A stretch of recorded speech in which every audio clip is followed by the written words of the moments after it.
Good evening, students. So, here in the previous class, we have discussed about cycloidal profile teeth. So, there are two common profiles of teeth that satisfy the fundamental law of gearing.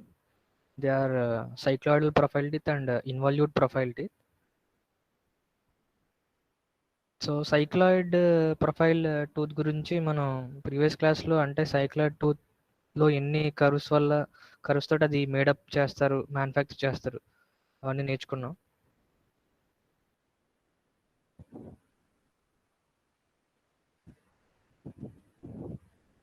ఒక సైక్లాయిడల్ tooth మనకి చూడడానికి ఎలా ఉంటుంది. ఇక్కడ మీరు చూడండి. So ఇది ఒక కర్వ్ షేప్లో ఉంది. ఈ ఫేస్ ఒక కర్వ్ షేప్లో ఉంది, అలాగే ఈ ఫ్లాంక్ అనేది ఇంకొక కర్వ్ షేప్లో ఉంది. సో ఈ ఫ్లాంక్ పోర్షన్ అనేది హైపోసైక్లాయిడ్, ఈ ఫేస్ పోర్షన్ అనేది ఎపిసైక్లాయిడ్. సో మీకు సైక్లాయిడ్ గురించి ఆల్రెడీ తెలుసు. సో ఒక స్ట్రైట్ లైన్ మీద ఒక సర్కిల్ అనేది రోల్ అవుతుంటాయి. సో ఏదైతే ఒక సర్కంఫరెన్స్ మీద ఏదన్నా ఒక పాయింట్ యొక్క ఏ పాత్ని అయితే ట్రేస్ చేస్తుందో దాన్ని సైక్లాయిడ్ అంటారు. అది మీరు ఇంజనీరింగ్ డ్రాయింగ్లో కూడా ఆల్రెడీ డ్రా చేశారు. So what about ఎపిసైక్లాయిడ్ and హైపోసైక్లాయిడ్? So మీరు ఇక్కడ చూడడానికి మనకి గేర్ సైక్లాయిడల్ టూత్ ఇక్కడ ఇక్కడ ఎలాగైతే ఉందో సేమ్ ఇక్కడ ఇలా రిప్రజెంట్ చేశాను. సో ఫేస్ పోర్షన్ అనేది ఎపిసైక్లాయిడ్, ఫ్లాంక్ పోర్షన్ అనేది హైపోసైక్లాయిడ్.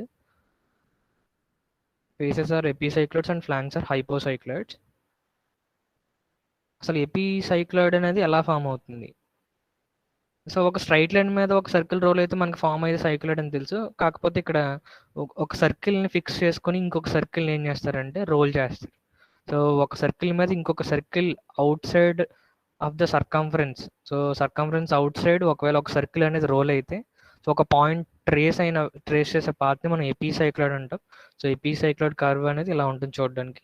సో ఈ ఎపిసైక్లాయిడ్లో మనకి ఏదైతే ఫిక్స్ చేసామో సర్కిల్ని దానికి దగ్గరగా ఉన్న కొంచెం పోర్షన్ అనేది ఫేస్ ఆఫ్ ద గేర్ కింద సెలెక్ట్ చేసుకుంటాం. So this is about ఎపిసైక్లాయిడ్. ఎపిసైక్లాయిడ్ అంటే ఒక సర్కిల్ బయట ఇంకొక సర్కిల్ జనరేటింగ్ సర్కిల్ అనేది రోల్ అయితే సో ఏదైతే కర్వ్ అనేది జనరేట్ అవుతుందో దాన్ని ఎపిసైక్లాయిడ్ అంటారు. So next one is హైపోసైక్లాయిడ్. So ఒక సర్కిల్ని ఫిక్స్ చేస్తాము. ఇక్కడ ఏంటంటే ఎపిసైక్లాయిడ్ అంటే out side of the circumference అది రోల్ అవుతుంది. సో ఈ హైపోసైక్లాయిడ్ వచ్చేసరికి ఇన్సైడ్ ద ఈ బ్లూ కలర్ దాన్ని ఫిక్స్ చేసాము. ఈ బ్లాక్ కలర్ సర్కిల్ అనేది జనరేటింగ్ సర్కిల్. అంటే మనకి ఏదైతే హైపోసైక్లాయిడ్ని జనరేట్ చేస్తుందో ఆ సర్కిల్ ఇదే.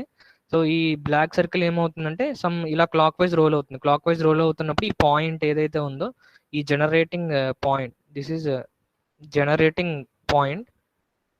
ఈ జనరేటింగ్ పాయింట్ అనేది ఒక పాత్ని ట్రేస్ చేస్తుంది. సపోజ్ ఇలాంటి ఒక పాత్ని ట్రేస్ చేస్తుంది. సో దీన్ని ఏమంటారంటే హైపోసైక్లాయిడ్ అంట. ఈ హైపోసైక్లాయిడ్లో మనకి ఏదైతే మనం సర్కిల్ని ఫిక్స్ చేసామో దానికి దగ్గరగా ఉన్న ఈ పోర్షన్ ఏంటంటే ఫ్లాంక్ కర్వ్ కింద సెలెక్ట్ చేసుకుంటారు. సో ఈ రకంగా మనకి సైక్లాయిడ్ టూత్ అనేది రెండు కర్వ్స్తో మేడప్ అయింది. ఒకటేమో ఎపిసైక్లాయిడ్, నెక్స్ట్ ఏమో హైపోసైక్లాయిడ్.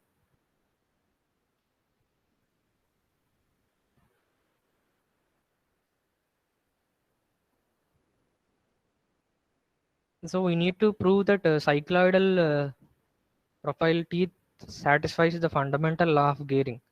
Fundamental of gearing cycloidal profiles అనేవి సాటిస్ఫై చేస్తున్నాం మనం ప్రూవ్ చేయాలి. బట్ సైక్లాయిడల్ ప్రొఫైల్స్ ప్రజెంట్ ఎక్కువ యూజ్ చేయట్లేదు.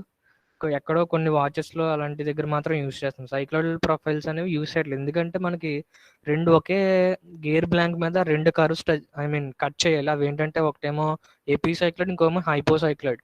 ఇలా రెండు యాక్యురేట్గా రెండు ప్రొఫైల్స్ కట్ చేయడం అనేది చాలా కష్టం. It is difficult to manufacture those two profiles on gear blank. So అది కష్టం కాబట్టి ఏంటంటే సైక్లాయిడల్ ప్రొఫైల్ టీత్ అనేది ఎక్కువగా యూజ్ చేయట్లేదు. సో ఆల్మోస్ట్ మనం ఇంకా అన్ని ఇన్వల్యూట్ ప్రొఫైల్ టీతే యూజ్ చేస్తున్నాము. But we need to know the physics behind the cycloidal tooth action. So properties already discuss చేసాము. సో ఒకసారి ఒక సర్కిల్ ఉంది, పిచ్ సర్కిల్. దీని బయటనే ఒక సర్కిల్ ఈ అనే సర్కిల్ ఏంటంటే జనరేటింగ్ సర్కిల్, ఇది రోల్ అవుతుంది. ఒక సర్కిల్ ఈ పిచ్ సర్కిల్ బయట ఒక జనరేటింగ్ సర్కిల్ రోల్ అవుతుంది అంటే సో మనకి ఫామ్ అయ్యేది ఎపిసైక్లాయిడ్. ఇక్కడ ఎపిసైక్లాయిడ్ ఏంటంటే పిఎఫ్బి.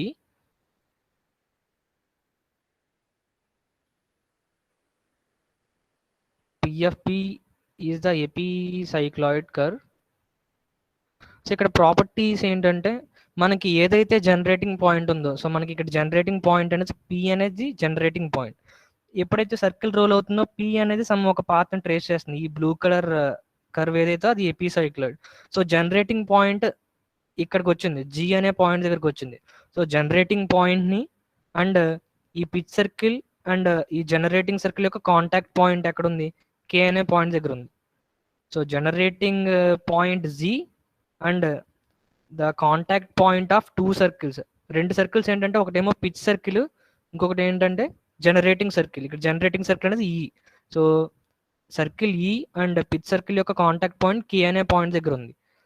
అంటే ఇప్పుడు ఆ రెండు పాయింట్స్ని జాయిన్ చేసిన లైన్ అనేది మనకి ఎపిసైక్లాయిడ్ ఏదైతే మనం ఫామ్ చేస్తున్నామో దానికి నార్మల్గా ఉంటుందని ఒక point. So generating point G and the point of contact of two circles is K. So G and కేని జాయిన్ చేసిన లైన్, ఈ కేజీ లైన్ అనేది ఈ హైపోసైక్లాయిడ్కి ఒక నార్మల్గా ఉంటుంది అనేది ఒక ఫస్ట్ పాయింట్. నెక్స్ట్ వచ్చేసరికి ఆర్క్ లెన్స్ గురించి చెప్పారు. సెకండ్ పాయింట్ ఏంటంటే, సో ఇక్కడ పి అనే పాయింట్ ఉంది కదా, పి నుంచి ఈ కాంటాక్ట్ పాయింట్ ఎక్కడికి వచ్చింది, కే అనే పాయింట్కి వచ్చింది. సో పి నుంచి కేకున్న arc length is equal to KJG. So KJG. So arc length of PK is equal to, కాకపోతే పీకే అనేది మనం పిచ్ సర్కిల్ మీద తీసుకుంటున్నాము, కానీ కేజేజీ అనేది జనరేటింగ్ సర్కిల్ అంటే ఈ అనే జనరేటింగ్ సర్కిల్ మీద కేజీజీ తీసుకుంటున్నాము, ఈ పీకే అనేది పిచ్ సర్కిల్ మీద తీసుకుంటున్నాం. So next one is KB. Arc KB is equal to arc KG. ఇక్కడ కూడా సేమ్ ఏంటంటే ఈ కేజీ అనేది జనరేటింగ్ సర్కిల్ మీద తీసుకుంటున్నాము, ఈ లెంత్ అనేది ఈ కేబీ అనేది పిచ్ సర్కిల్ మీద తీసుకున్నాం. ఇవి రెండు కూడా properties of ఎపిసైక్లాయిడ్. In the similar way so మనకి హైపోసైక్లాయిడ్ కూడా ప్రాపర్టీస్ ఉన్నాయి. Same generating point and the contact point of pitch circle and generating circle, ఆ రెండు పాయింట్స్ని జాయిన్ చేస్తే మనకి ఆ లైన్ అనేది హైపోసైక్లాయిడ్కి నార్మల్గా ఉంటుందని ఇంకొక point. Okay, there is a pitch circle. So ఇది మన పిచ్ సర్కిల్. సో ఇది పెద్దగా ఉంది కదా, ఈ పిచ్ సర్కిల్. సో మనకి హైపోసైక్లాయిడ్ ఫామ్ అవ్వాలి, దీనికోసం ఏంటంటే ఒక జనరేటింగ్ సర్కిల్ అనేది ఉండాలి. సో మనకి ఇక్కడ జనరేటింగ్ సర్కిల్ వచ్చేసరికి, సో హెచ్ అనేది జనరేటింగ్ సర్కిల్. సో హెచ్ అనేది generating circle. So H generating circle. So ఇనీషియల్గా ఈ జనరేటింగ్ సర్కిల్ అనేది ఏ అనే పాయింట్ దగ్గర ఉంది, సో ఇక్కడ ఉంటుంది. సో ఆఫ్టర్ సమ్ టైమ్ అది రోల్ అవుతుంది. సో రోల్ అవుతుందంటే ఏ అనే జనరేటింగ్ పాయింట్ సమ్ సి పొజిషన్కి వచ్చింది. So generating point moves from the point A to C. So ఇలాగా ఈ పాత్ని ట్రేస్ చేస్తుంది, సి వరకు వచ్చింది. సో కాంటాక్ట్ పాయింట్ ఇనీషియల్గా ఏ అనే పాయింట్ దగ్గర ఉంది, కాకపోతే ప్రజెంట్ డి అనే పాయింట్ దగ్గర ఉంది. So contact point of pitch circle and generating circle is at D. So ఇప్పుడు ప్రజెంట్ కేసులో డి దగ్గర మనకి కాంటాక్ట్ పాయింట్ ఆఫ్ కాంటాక్ట్ ఉంది. సో ఈ point of contact of pitch circle and generating circle is D. So ఈ D అనే పాయింట్ని and generating point ఇక్కడ ఏంటి, సి. సో సి అండ్ డిని జాయిన్ చేసిన line. So generating point C and contact point of two circles is D. So ఈ C and డిని join చేసిన సిడి లైన్ అనేది మనకి ఈ హైపోసైక్లాయిడ్కి ఎప్పుడు కూడా నార్మల్గా ఉంటుందని చెప్పి అదొక పాయింట్ ఉంది. సో సేమ్ ఎపిసైక్లాయిడ్లో ఎలాగైతే ఉందో సేమ్ హైపోసైక్లాయిడ్లో కూడా అంతే. So the line joining of point C and point D is normal to hypocycloid. So హైపోసైక్లాయిడ్కి నార్మల్గా ఉంటుంది. సో నెక్స్ట్ సేమ్ సిమిలర్గా ఆర్క్ లెన్స్ గురించి కూడా సేమ్, ఈ arc AD. So arc AD length is equal to arc CD. So arc AD అనేది మనం pitch circle మీద తీసుకుంటున్నాము. సో ఈ ఆర్క్ ఏడి అనేది పిచ్ సర్కిల్ మీద తీసుకున్నాం, ఈ ఆర్క్ లెంత్ అనేది పిచ్ సర్కిల్ మీద ఉంది. అలాగే ఆర్క్ సిడి అనేది ఈ జనరేటింగ్ సర్కిల్ హెచ్ మీద ఉంది. So arc AD on pitch circle is equal to arc CD on generating circle. So ఆ రెండు పాయింట్స్ కూడా మనకి ప్రాపర్టీస్ ఆఫ్ హైపోసైక్లాయిడ్. సో ఈ ప్రాపర్టీస్ యూజ్ చేసి మనం ఏంటంటే common normal at the point of contact passes through some pitch point అని చెప్పి ప్రూవ్ చేస్తాం. So during meshing of teeth, ఇవి రెండు సైక్లాయిడల్ టూత్ మెషింగ్లో ఉన్నప్పుడు ఇలా ఉంటాయి. సో ఇక్కడ మెషింగ్లో ఉన్నప్పుడు ఏంటంటే మనకి ఇది చూడండి, ఇది ఈ పోర్షన్ ఏదైతే ఉందో this is the flank portion. This is the flank portion of some gear 2. ఇది సెకండ్ గేర్ అనుకుంటున్నాను. సో ఇది flank portion of gear 2. Flank portion of gear 2 అనేది మనకి ఈ గేర్ చూడండి, గేర్ 1 అనుకోండి సపోజ్. ఇదేంటంటే face portion of, this is face portion of, suppose దీన్ని ఫస్ట్ గేర్ అనుకుంటున్నాను, face portion of gear 1. So during meshing of teeth, so ఎప్పుడైతే రెండు గేర్స్ మెష్ అవుతున్నాయో ఒక దాని యొక్క ఫ్లాంక్ పోర్షన్ అనేది ఇంకొక గేర్ యొక్క ఫేస్ పోర్షన్తో కాంటాక్ట్లోకి వస్తుంది. So during meshing of teeth, so flank portion of gear 2, so second gear యొక్క ఫ్లాంక్ పోర్షన్ అనేది ఫస్ట్ గేర్ యొక్క ఫేస్ పోర్షన్ తోటి కాంటాక్ట్లోకి వచ్చింది.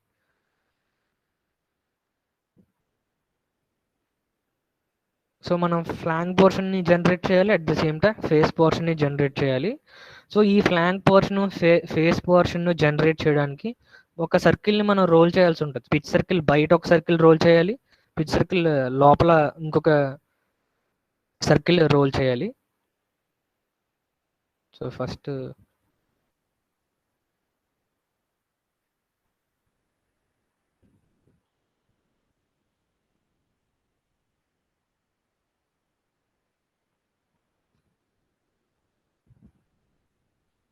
Okay, during meshing of teeth, so ఎప్పుడైతే మెష్ అవుతున్నాయో the face of a tooth on one is to mesh with the flank portion of another tooth on the other gear. Face and flanks రెండు different గేర్స్వి mesh అవుతాయి. Thus for proper meshing ఉండాలి. It is necessary that the diameter of the circle generating face of a tooth on one gear is the same as the diameter of the circle generating flank of the meshing tooth.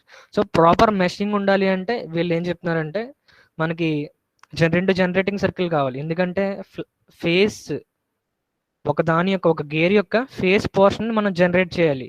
Face portion generate చేయడానికి ఏం చేయాలి, ఒక generating circle use చేయాలి. So generating circle diameter of on one gear must be equal to the generating circle diameter of another gear. So రెండు gears ఉన్నాయి. So ఒకదానికి face portion, ఇంకో దాని ఫ్లాంక్ పోర్షన్ కాంటాక్ట్లో ఉంటాయి. కాబట్టి ఫేస్ని జనరేట్ చేస్తున్న సర్కిల్ యొక్క డయామీటర్ అండ్ ఫ్లాంక్ పోర్షన్ని జనరేట్ చేస్తున్న సర్కిల్ డయామీటర్ రెండు ఈక్వల్గా ఉంటే మనకి ప్రాపర్ మెషింగ్ ఉంటుందని చెప్పి అది point.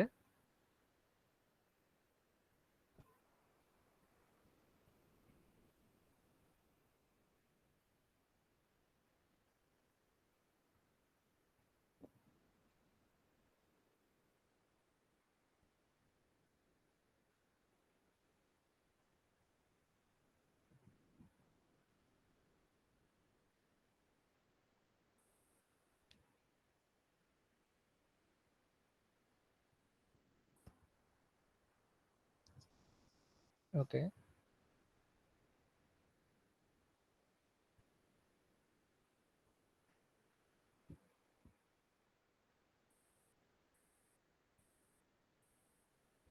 okay, there are two gears, 1 and 2.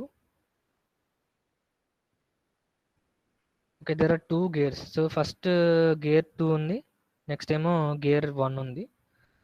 So మీకు అంటే ఒకదాని యొక్క ఫేస్ పోర్షన్ అనేది ఇంకొక గేర్ యొక్క ఫ్లాంక్ పోర్షన్ తోటి కాంటాక్ట్లోకి రావాలి. సో గేర్ 2 యొక్క ఫేస్ పోర్షన్, సో ఫేస్ అనేది రావాలి అంటే మనం ఫేస్ అనేది ఎపిసైక్లాయిడ్ అని చెప్పాం. ఎపిసైక్లాయిడ్ అంటే ఒక సర్కిల్ బయటన ఇంకొక సర్కిల్ అనేది రోల్ అవ్వాలి. సో ఇక్కడ జనరేటింగ్ సర్కిల్ అనేది రెండు గేర్స్కి సేమ్ తీసుకున్నాం. ఎందుకంటే ప్రాపర్ మెషింగ్ జరగాలంటే ఒకే జనరేటింగ్ సర్కిల్ తీసుకుంటున్నాం రెండు గేర్స్కి కూడా. కాకపోతే ఒకటేమో ఈ గేర్ 2 బయటన outside of the circumference ఈ జనరేటింగ్ సర్కిల్ అనేది రోల్ అవుతుంది. సమ్ ఇనీషియల్గా ఇక్కడ ఎక్కడ ఉంటుంది జనరేటింగ్ సర్కిల్, సమ్ అది రోల్ అవుతుంది. రోల్ అవుతున్నప్పుడు సమ్ ఎపిసైక్లాయిడ్ అనేది ఫామ్ అవుతుంది. సిమిలర్గా గేర్ 1లో ఇన్సైడ్ ద సర్కంఫరెన్స్ ఉంటుంది. సో దీనివల్ల ఒక సర్కిల్ లోపల ఇంకొక సర్కిల్ రోల్ అవుతుందంటే ఇక్కడ వచ్చేది హైపోసైక్లాయిడ్ వస్తుంది. మనకు ఒక సర్కిల్ బయట ఇంకొక సర్కిల్ రోల్ అవుతుంది ఇక్కడ అంటే ఇక్కడ ఏమొస్తుందంటే ఎపిసైక్లాయిడ్ వస్తుంది. ఎందుకంటే మనకి ఒక గేర్ యొక్క ఫేస్ పోర్షన్ అనేది ఇంకొక గేర్ యొక్క ఫ్లాంక్ పోర్షన్ తోటి కాంటాక్ట్లో ఉండాలి. సో అందుకోసం సో ఒకటే జనరేటింగ్ సర్కిల్ తీసుకుంటున్నాము. సో రెండు గేర్స్కి కూడా ఒకటేమో ఫేస్ అనేది జనరేట్ అవుతుంది. సో ఇక్కడ ఫేస్ జనరేట్ అవుతున్న ఫేస్ ఏంటంటే సో గేర్ 2 మీద ఒకవేళ ఈ జనరేటింగ్ సర్కిల్ ఇక్కడ స్టార్ట్ అయింది. సో ఇనీషియల్గా సంథింగ్ ఎక్కడెక్కడో మనకి జనరేటింగ్ సర్కిల్ ఉంది. అది ఎప్పుడైతే ఇలా రోల్ అవుతుందో ఈ సర్కిల్ మీద, సో అది ఇలా ఒక పాత్ని ట్రేస్ చేస్తుంది. సో ఈ బ్లూ కలర్ పాత్ ఏంటంటే face portion of gear 2.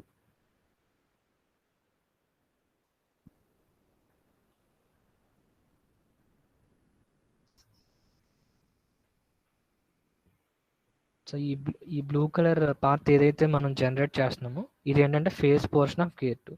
So ఈ ఫేస్ పోర్షన్ ఏంటి, ఎపిసైక్లాయిడ్లో చిన్న చిన్న పార్ట్, అది చిన్న పోర్షన్ అది. సో ఇది ఎపిసైక్లాయిడ్. సో ఇది ఒక గేర్ యొక్క ఫేస్ పోర్షన్. ఇది it is to mesh with flank portion of another gear. So flank portion form అవ్వాలి అంటే ఒక సర్కిల్ లోపల ఇంకొక సర్కిల్ అనేది మనకి రోల్ అవ్వాలి. సో ఇక్కడ అవుతున్న ఫ్లాంక్ పోర్షన్ ఏదంటే, సో ఇనీషియల్గా సంథింగ్ ఇక్కడెక్కడో జనరేటింగ్ సర్కిల్ ఉంటుంది. ఈ జనరేటింగ్ సర్కిల్ రోల్ అవుతున్నప్పుడు ఇలా రోల్ అవుతున్నప్పుడు అది ఇలా ఒక పాత్ని ట్రేస్ చేస్తుంది. సో ఇది ఏంటంటే ఫ్లాంక్ పోర్షన్ ఆఫ్ గేర్ 1. అంటే మనకి ఒక గేర్ 2 యొక్క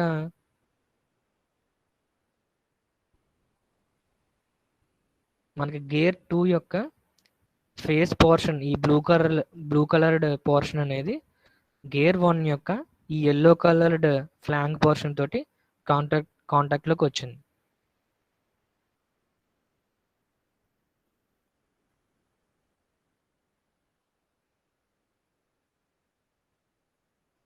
కాకపోతే మీకు ఇక్కడ ఏంటంటే జనరేటింగ్ సర్కిల్ ఒకటే తీసుకున్నామని చెప్పాము, కానీ జనరేటింగ్ సర్కిల్ అనేది మేబీ మీరు 2 డిఫరెంట్ డయామీటర్స్ తీసుకోవచ్చు. అంటే ఒక గేర్ యొక్క ఫేస్ జనరేట్ చేయడానికి ఒక సర్కిల్, అండ్ ఇంకొక గేర్ యొక్క ఫ్లాంక్ జనరేట్ చేయడానికి ఇంకొక సర్కిల్ యూస్ చేయొచ్చు. సో 2 డిఫరెంట్ డయామీటర్స్ అనేవి యూస్ చేయొచ్చు. బట్ ఏంటంటే ఏదైనా ఒక గేర్ అనేది సంథింగ్ ఫెయిల్ అయిందనుకో, మళ్ళీ మనం రీప్లేస్ చేయాలి. ఇంటర్చేంజబిలిటీ పర్పస్ అనేది ఉండాలి కాబట్టి మనం సేమ్ ఒకటే జనరేటింగ్ సర్కిల్ అనేది తీసుకుంటాం. So same generating circle select చేసుకుంటాం రెండు. So of course the face and the flank of a tooth of a gear can be generated by 2 circles of different diameters. So face and ఫ్లాంక్ని generate చేయడానికి 2 different diameters తీసుకోవచ్చు.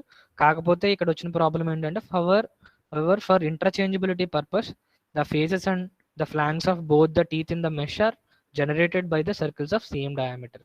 So interchangeability అనేది ఉండాలి కాబట్టి so మీరు ఎక్కడ కావాలితే అక్కడ use చేసుకోగలగాలి ఆ గేర్ని. సో అందుకోసం ఏంటంటే మనం ఒకటే సేమ్ డయామీటర్ అనేది యూస్ చేసే ఫేస్ అండ్ ఫ్లాంక్ అనేది మనం ప్రిపేర్ చేస్తాం.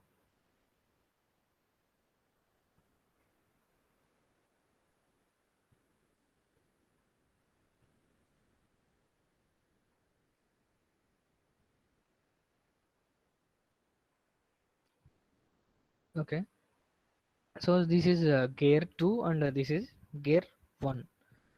సో ఇది పిచ్ సర్కిల్ ఆఫ్ గేర్ 2, ఇదేమో పిచ్ సర్కిల్ ఆఫ్ గేర్ 1.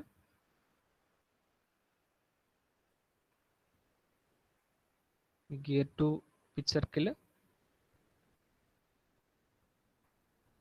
ఇదేమో గేర్ 1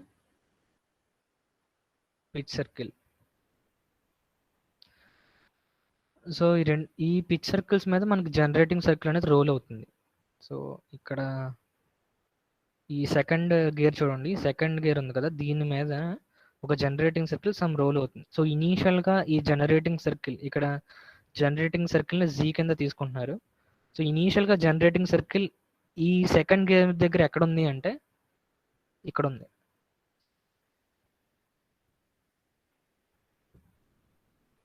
సో ఇనీషియల్గా మనకి ఉన్న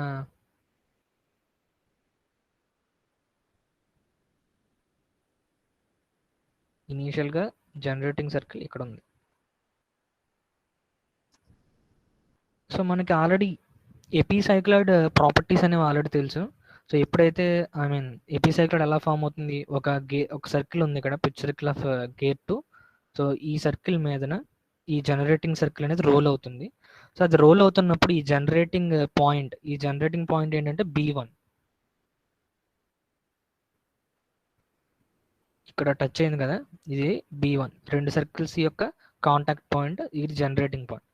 ఎప్పుడైతే ఈ యెల్లో కలర్డ్ సర్కిల్ అనేది ఈ సెకండ్ గేర్ మీద రోల్ అవుతుందో ఈ B1 అనే జనరేటింగ్ పాయింట్ అనేది ఇలాగ మూవ్ అవుతూ సమ్ ఇక్కడికి వచ్చింది.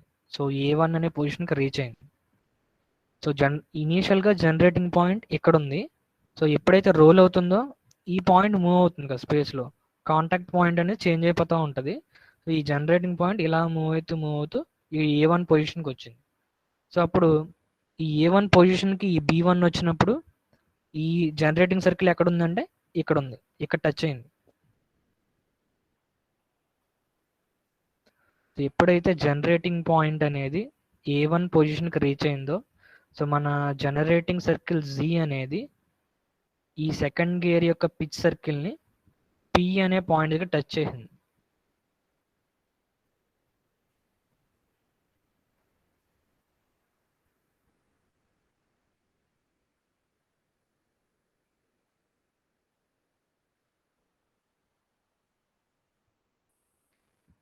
సో ఎల్లో కలర్డ్ సర్కిల్ అనేది ఇనీషియల్గా ఉన్న జనరేటింగ్ సర్కిల్ పొజిషన్, ఇది ఫస్ట్ పొజిషన్. ఇది ఏంటంటే సెకండ్ పొజిషన్ దగ్గర చూస్తున్నాం.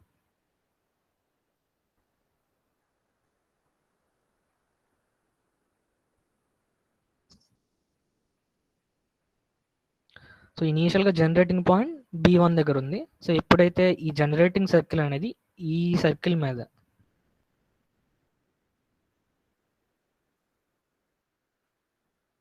ఎప్పుడైతే మనకి ఈ ఈ పిచ్ సర్కిల్ మీద మనకి ఈ జనరేటింగ్ సర్కిల్ ఈ గ్రీన్ కలర్ సర్కిల్ ఉంది కదా, అది పిచ్ సర్కిల్ ఆఫ్ గేర్ 2. ఈ పిచ్ సర్కిల్ మీద ఈ జనరేటింగ్ సర్కిల్ ఈ ఎల్లో కలర్డ్ సర్కిల్ అనేది రోల్ అవుతుంది.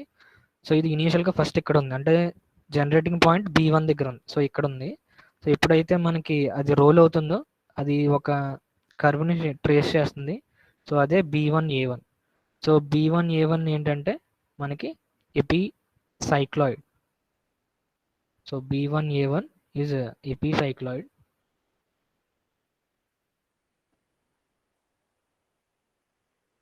నెక్స్ట్ ఏంటంటే సిమిలర్గా మనకి ఎలాగైతే ఎపి సైక్లాయిడ్ ఫామ్ చేసామో సేమ్ మనం హైపోసైక్లాయిడ్ ఫామ్ చేయొచ్చు. సో ఇనీషియల్గా ఏంటంటే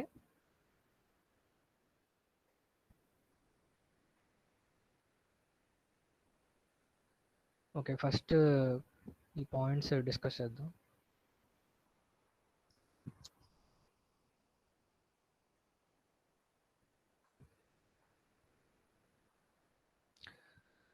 ఓకే, ఇది B1A1.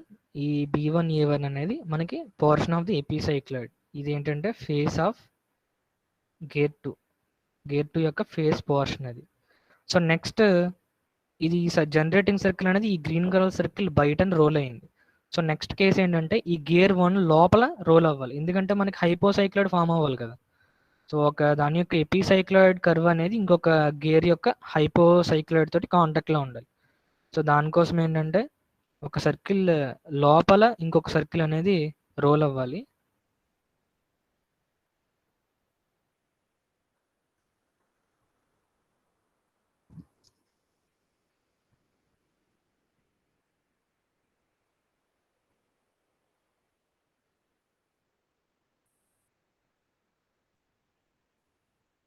ఓకే, ఇక్కడ ఒకసారి చూడండి.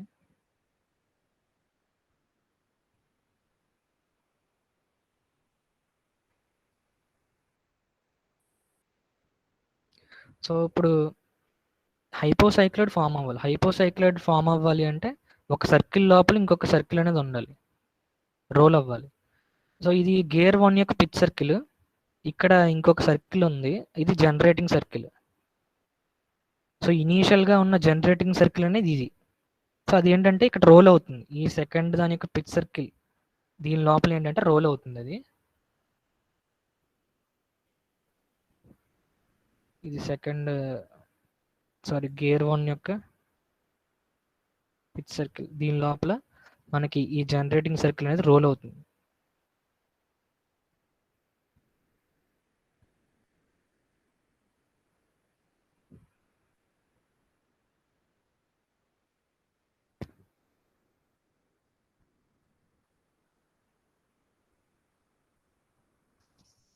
సో ఇప్పుడు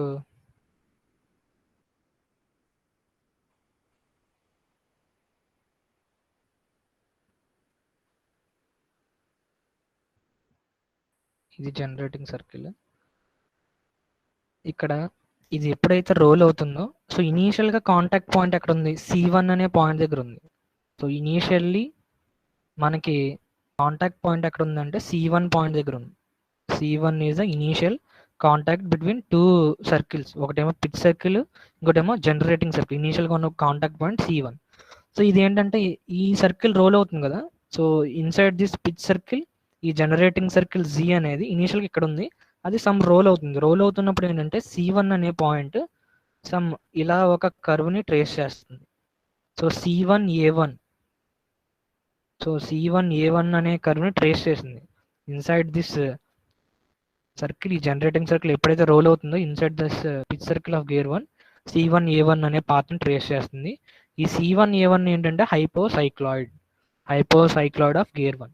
సో ఇందాక చూసాం B1A1 is the ఎపిసైక్లాయిడ్ curve and C1A1 is the హైపోసైక్లాయిడ్ curve. So కాకపోతే మనం ఒకటే జనరేటింగ్ సర్కిల్ యూస్ చేస్తున్నాము for interchangeability purpose, for proper meshing also. So దీని ప్రకారం మనం రెండు కర్వ్స్ జనరేట్ చేస్తాం, ఒకటేమో హైపోసైక్లాయిడ్, ఇంకొకటి ఏంటంటే ఎపిసైక్లాయిడ్.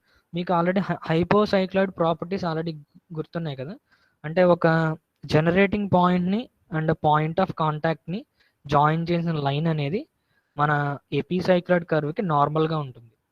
సో ఇక్కడ ఏంటంటే మనకి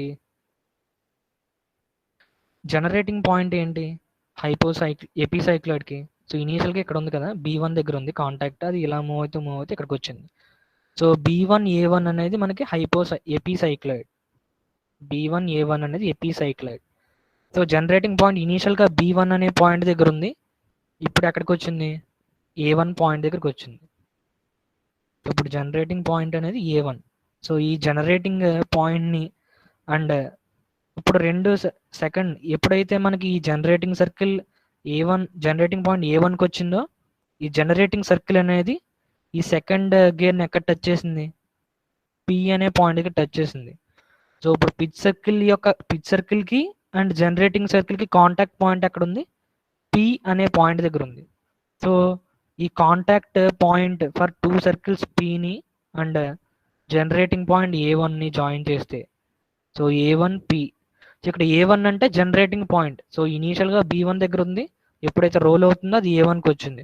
సో జనరేటింగ్ పాయింట్ A1ని అండ్ ఈ జనరేటింగ్ సర్కిల్కి అండ్ సెకండ్ గేర్ యొక్క పిచ్ సర్కిల్కి కాంటాక్ట్ పాయింట్ P అనే point.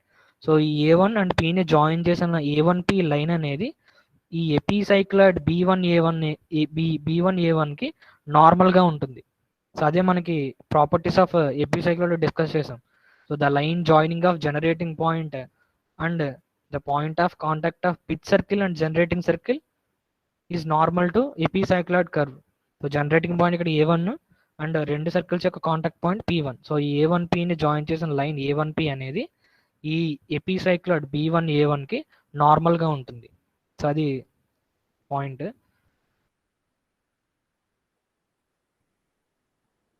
So line A1P is normal to line A1P is normal to ఎపిసైక్లాయిడ్ B1A1. కాకపోతే ఈ B1A1 అంటే ఏంటి, ఎపిసైక్లాయిడ్ ఇది ఫేస్ పోర్షన్ కదా, ఫేస్ ఆఫ్ గేర్ 2 ఇది. అంటే A1P అనే లైన్ అనేది ఈ ఎపిసైక్లాయిడ్కి మనకి నార్మల్గా ఉంది. కాకపోతే ఈ ఎపిసైక్లాయిడ్ ఏంటి, ఫేస్ ఆఫ్ గేర్ 2, ఇది first point. So line A1P is normal to face of tooth on gear 2. So next సిమిలర్గా ఎపిసైక్లాయిడ్ ప్రాపర్టీ అయిపోయింది, నెక్స్ట్ హైపోసైక్లాయిడ్ ప్రాపర్టీ. హైపోసైక్లాయిడ్ కూడా సేమ్ ఒక ప్రాపర్టీ ఉంది. సో జనరేటింగ్ పాయింట్ని అండ్ మనకి ఎక్కడైతే contact of pitch circle and generating circle ఉందో ఆ రెండు పాయింట్స్ని జాయిన్ చేసిన లైన్ అనేది నార్మల్ టు హైపోసైక్లాయిడ్ ఉంటుంది. So same ప్రాపర్టీయే.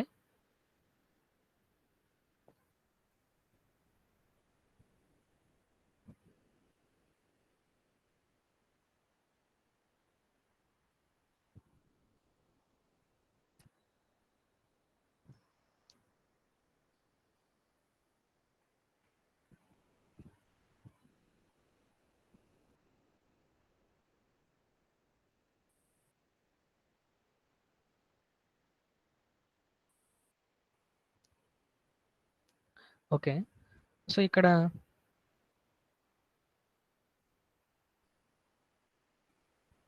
సో ఇనీషియల్గా జనరేటింగ్ పాయింట్ ఇక్కడ ఉంది, C1 అనే పాయింట్ దగ్గర జనరేటింగ్ పాయింట్ ఉంది. ఎప్పుడైతే ఈ జనరేటింగ్ సర్కిల్ రోల్ అవుతుందో మనకి జనరేటింగ్ పాయింట్ A1 దగ్గరికి వచ్చింది. సో ఈ జనరేటింగ్ పాయింట్ A1ని అండ్ ఇప్పుడు ఈ green colour pitch circle is ఈ బ్లాక్ కలర్ జనరేటింగ్ సర్కిల్ ఎక్కడ టచ్ అయింది ఈ కేసులో P అనే పాయింట్ దగ్గర టచ్ అయింది. సో ఇప్పుడు ఇండైరెక్ట్గా జనరేటింగ్ పాయింట్ అంటే A1 అండ్ కాంటాక్ట్ పాయింట్ అంటే P అనే point. So A1P, so A1 అనే పాయింట్ని Pని జాయిన్ చేసిన లైన్ ఈ హైపోసైక్లాయిడ్ A1C1కి నార్మల్గా ఉంటుంది. అది మనకి property of hypocycloid. So A1P line, so generating point A1 and contact point అనేది P, రెండు సర్కిల్స్కి. సో A1Pని జాయిన్ చేసిన లైన్ అనేది నార్మల్ టు హైపోసైక్లాయిడ్. ఇక్కడ హైపోసైక్లాయిడ్ ఏంటి, A1C1. కానీ ఈ హైపోసైక్లాయిడ్ అంటే ఏంటి ఇక్కడ, ఇది ఫ్లాంక్ ఆఫ్ గేర్ 1. సో ఇండైరెక్ట్గా మనకి A1P అనేది నార్మల్ టు హైపోసైక్లాయిడ్ A1C1 వచ్చింది. కాకపోతే ఆ A1C1 flank portion of gear 1. So రెండు పాయింట్స్ వచ్చాయి మనకి. So A1P is normal to flank of the tooth on the gear 1. So ఇక్కడ నుంచి A1P, సో అల్టిమేట్ సెకండ్ రెండు పాయింట్స్ నుంచి ఏంటంటే ఒకటి ఏంటంటే ఎపిసైక్లాయిడ్కి నార్మల్ అని వచ్చింది, ఇంకొకటి ఏంటంటే హైపోసైక్లాయిడ్కి నార్మల్ వచ్చింది. ఎపిసైక్లాయిడ్ అంటే ఫేస్ ఆఫ్ గేర్ 2, హైపోసైక్లాయిడ్ అంటే flank of gear 1. So A1P అనేది common normal at the so అక్కడ రెండు స్టేట్మెంట్స్ నుంచి సో వీళ్ళు ఏం చెప్పారంటే common normal at the point of contact of two mating teeth passing through the pitch point. So ఎందుకంటే P అనేది పిచ్ పాయింట్ కదా, రెండు పిచ్ సర్కిల్స్ సమ్ ఇక్కడ టచ్ అయినాయి. సో మనకి A1P అనేది ఈ ఎపిసైక్లాయిడ్కి నార్మల్, అలాగే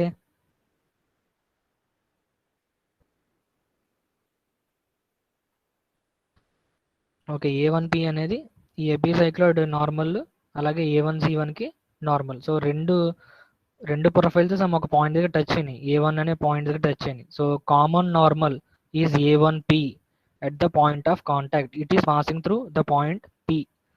సో రెండు ప్రొఫైల్స్కి కామన్ నార్మల్ ఏంటి A1P, అది పాయింట్ B గుండా పాస్ అవుతుంది. పాయింట్ P అనేది రెండు పిచ్ సర్కిల్స్ ఎక్కడైతే టచ్ అయిందో అది పిచ్ పాయింట్.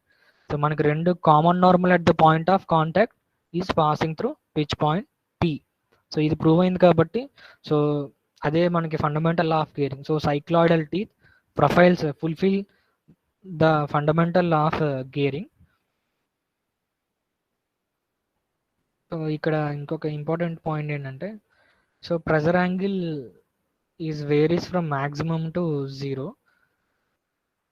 సో ఇనీషియల్గా మనకి ప్రెజర్ యాంగిల్ అంటే తెలుసు, అంటే రెండు పిచ్ సర్కిల్స్కి ఒక కామన్ ట్యాంజెంట్ ఉంటుంది. సో టూ పిచ్ సర్కిల్స్ ఒక కామన్ ట్యాంజెంట్ TT. సో రెండు పిచ్ సర్కిల్స్ కామన్ ట్యాంజెంట్ అనేది సమ్ TT, రెండు ఈ సర్కిల్కి అండ్ ఈ సర్కిల్ యొక్క కామన్ ట్యాంజెంట్. అది ఈ కామన్ ట్యాంజెంట్కి లైన్ ఆఫ్ యాక్షన్ అంటే ఏంటి, రెండు ఎక్కడైతే టచ్ అయినాయో రెండు ప్రొఫైల్స్, ఇది కామన్ నార్మల్. ఇక్కడ ఇనీషియల్గా సమ్ మ్యాక్సిమం ప్రెజర్ యాంగిల్ ఉంటుంది. సో ఎప్పుడైతే గేర్ అలా రొటేట్ అవుతుందో కాంటాక్ట్ ఇక్కడికి వచ్చింది, అప్పుడు సమ్ ప్రెజర్ యాంగిల్ అనేది కొంచెం తక్కువ వస్తుంది. So beginning of the engagement మనకి మ్యాక్సిమం ప్రెజర్ యాంగిల్ ఉంటుంది. సో లేటర్ ఆన్ అది డిక్రీజ్ అవుతూ ఇక్కడికి వచ్చేసరికి 0 అవుతుంది, later on it will increase. So ఆ పాయింట్ ఏంటంటే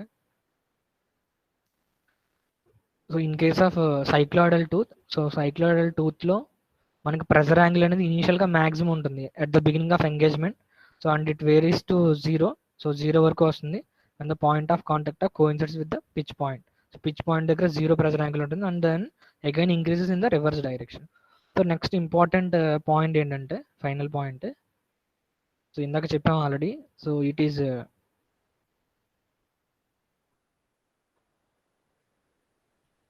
difficult to manufacture cycloidal teeth.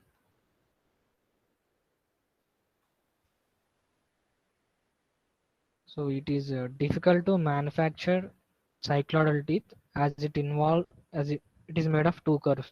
So రెండు కర్వ్స్ తో మేడప్ అయి ఉండడం వల్ల ఈ ఎపిసైక్లాయిడ్ అండ్ హైపోసైక్లాయిడ్ కర్వ్స్ తోటి ఆ సైక్లోయిడల్ టీత్ మేడప్ అవ్వడం వల్ల మనకి ఈ సిస్టమ్ అనేది so this system of gears become obsolete. So present use చేయట్లేదు, రెండు అంటే డిఫికల్ట్ టు మ్యానుఫ్యాక్చర్ కాబట్టి. సో ఈ రకంగా మనకి సైక్లోయిడల్ టూత్ అనేది ఫండమెంటల్ లా ఆఫ్ గేరింగ్ ని ఫుల్ఫిల్ చేసిందని చెప్పాము. So common normal at the point of contact must always pass through which point. So మిగతాది నెక్స్ట్ క్లాస్లో డిస్కస్ చేద్దాం. సో సైక్లోయిడల్ టూత్లో ఉన్న డిసడ్వాంటేజెస్ నుంచి మనం డిఫికల్టీ ఇన్ మ్యానుఫ్యాక్చర్ కదా, సో ఆ డిఫికల్టీ అనేది మనకి